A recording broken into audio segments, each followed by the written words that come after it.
Hello guys and gals, me Mutahar, and today we're about to see something entirely useless from Sony. Yeah, the PlayStation Portal just pretty much got officially announced, and it might be the most useless expenditure of $200 you might have ever seen, ladies and gentlemen. God damn. PlayStation's first remote play dedicated device, PlayStation Portable, launches later this year in $199. Now, to give you a quick history, PlayStation has made some pretty banger portable devices. You know, I don't have this PSP 1000 sitting on the desk for no reason. This PlayStation device kept me through some pretty dark times, all right? You know, pretty lonely times, and it actually helped introduce me to plenty of YouTubers that I look up to as inspiration. Back in the day, hacking one of these things was a rite of passage, okay, like puberty. And I used to play games like Metal Gear Solid Portable Ops, Peace Walker. I used to play stuff like Grand Theft Auto Vice City Stories, Liberty City Stories, okay, a bunch of amazing games. Patapon, all day, every day. In fact, a lot of my favorite RPG games, PlayStation 1 titles, they would be emulated so perfectly on this situation. Now, of course, this device, it's pretty revolutionary. You could play multiplayer, you could do a whole bunch of things onto it too. The fact that I could play Metal Gear online against other players in the palm of my hand like this blew my mind. Now, of course, this device did, I would assume, pretty well, but obviously not as good as the Nintendo DS. No one was going to take down the fucking Pokemon machine.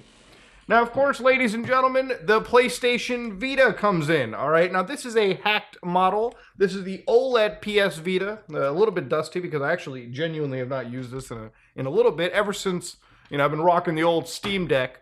But before the Steam Deck, this used to be the Metal Gear Solid 2, 3, a bunch of Danganronpa experiences were on this device. It's actually a pretty decent device too, especially when you hack it. You could run God knows what kind of homebrew on it. Gravity Rush, banger. Of course, Sony doesn't really put a lot of effort, I would say. They kind of like jump in and they kind of like release a decent handheld, but they don't really follow it up with the best of support. Now, this device was the last PlayStation handheld until this piece of shit. The difference is this runs games. This streams your PS5. So let's read this crap. So this device has an 8-inch LCD screen. Yay! And it's capable of 1080p at 60 frames a second. Okay, we're hitting the baselines here, buccos. Providing a high-definition visual experience that's expected from high-quality games. Thank you. PlayStation Portal is the first perfect device, okay, for gamers and households where they might need to share their living room TV or... But first off, it's the Wii U, okay? I know legally you can't mention it, but this is the Wii U. So here they mention it connects remotely to the PS5 over Wi-Fi, okay? So it has Wi-Fi built in, all right? I know, shocker, wild stuff. Now, if you look at the design for this, it probably is one of the shittiest designs ever. Like, they basically took a DualSense, all right, got rid of the touchpad, sliced this bitch in half, and put them on two sides of a tablet. Now, of course, you get the, I guess, haptic feedback experience of a PlayStation controller, and you also get the battery life of one too.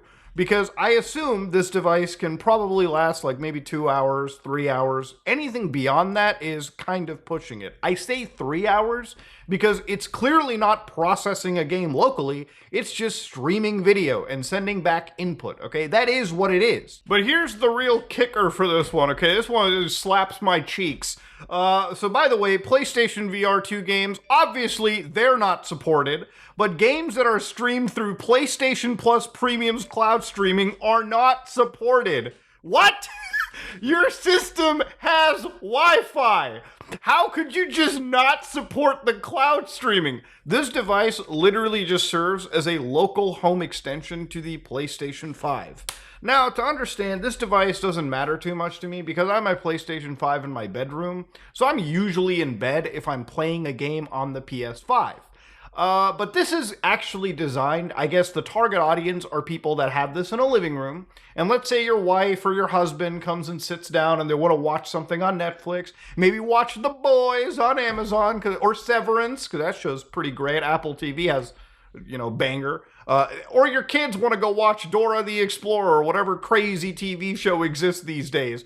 Or they're watching TikTok on the big screen, God forbid.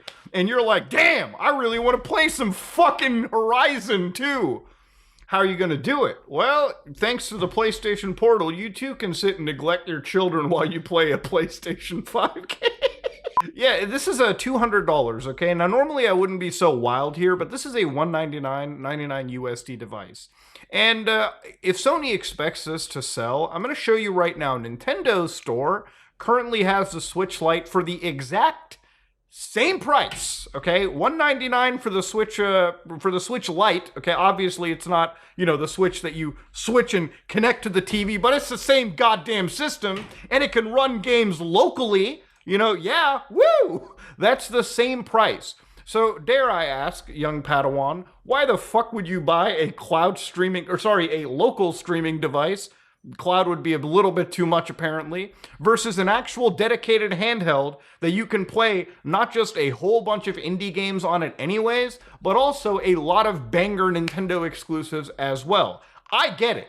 There are some people bricked up to play some goddamn God of War Ragnarok on the couch, okay? For the 1 hour that they can't access the television. I get it. I understand. But $200 is a pretty hard sell.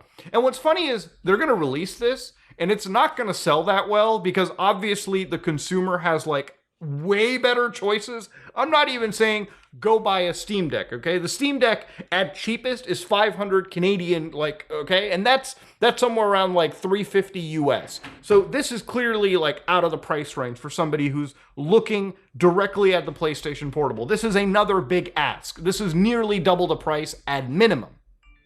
However, this also locally runs games. This also allows you to access thousands of your favorite Steam games. So if you do want to play something like Armored Core that's launching in a day, then you could literally just install it on this, or you could stream it locally with the PlayStation Portal. Look, at the end of the day, $200 and them charging it, it's just literally an excuse for Sony to go sit there and say, you see guys, nobody cares about portable handhelds.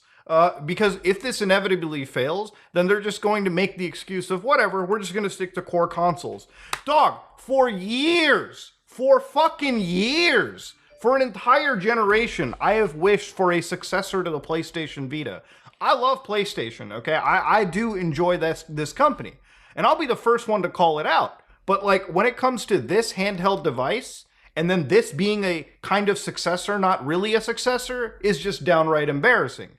Sony, as a company, when they make a portable system, they not only make a portable system, but they make some really good games for their portable systems as exclusives. This is just a very cheap, very shitty excuse for them to release some local streaming device that's obviously not going to sell that well. Even if you wanted to locally stream in your house, they have worked with a company known as Backbone, where they released this little handheld controller that you attach to your phone for half the fucking price of the PlayStation Portal. So dare I ask, if you have Wi-Fi anyways, why would you just not connect your smartphone, your iPhone, your Android? I hate to quote Blizzard, but you've got phones, right?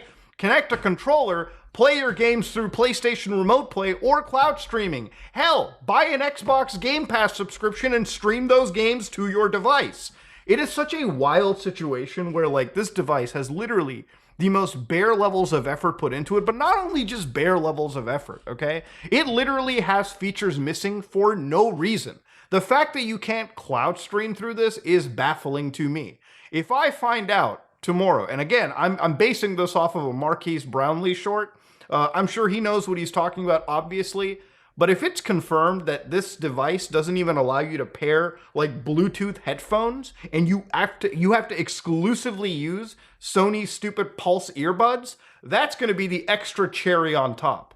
All right, fine. But worst of all, by far, is this thing doesn't have Bluetooth, so the only way to use wireless headphones officially is to use some PlayStation Link compatible headset, like the new $200 PlayStation Pulse Explorer earbuds. That might be the most outwardly anti-consumer feature in a new gadget I've seen in a long time. So ladies and gentlemen, when this device launches later this year and they sell maybe 4 of it, and 3 of those are Christmas presents to Sony executive, family members, and Sony comes out and says, no one cares about the portable market, you can tell them, yeah, people obviously aren't playing Switches, people obviously aren't rocking Steam Decks, people obviously aren't rocking Ioneos, People obviously aren't rocking GPD Wins or Asus ROG Allies. No. It's clearly the market that doesn't care. If Sony actually released a handheld, and I mean, this is really begging a lot. This is really asking for a lot.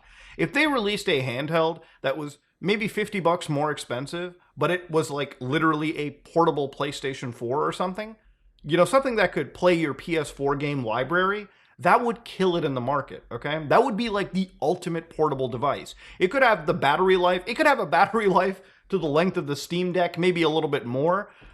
But it would be amazing to carry your PS4 library over and play a lot of those PlayStation 4 games, a lot of which are still bangers. You can absolutely imagine this device would sell like crazy. But this cloud streaming service, I'm sure it appeals to maybe like 4 people out in the world. That's it. Other than that, it's like a joke of a system, and the internet's treating it like a joke. And obviously, if Sony got their head stuck out of their ass, they'd realize maybe we shouldn't be going down this road. But, ladies and gentlemen, maybe Sony has access to data that obviously I don't. Maybe a shit ton of people really do want to remote play, on their couch when people are using their television. I guess. I don't know. It just seems weird to me. Ladies and gentlemen, this is me, Mutahar, and if you like what you saw, please like, comment, and subscribe. Dislike it if you dislike it. I am out.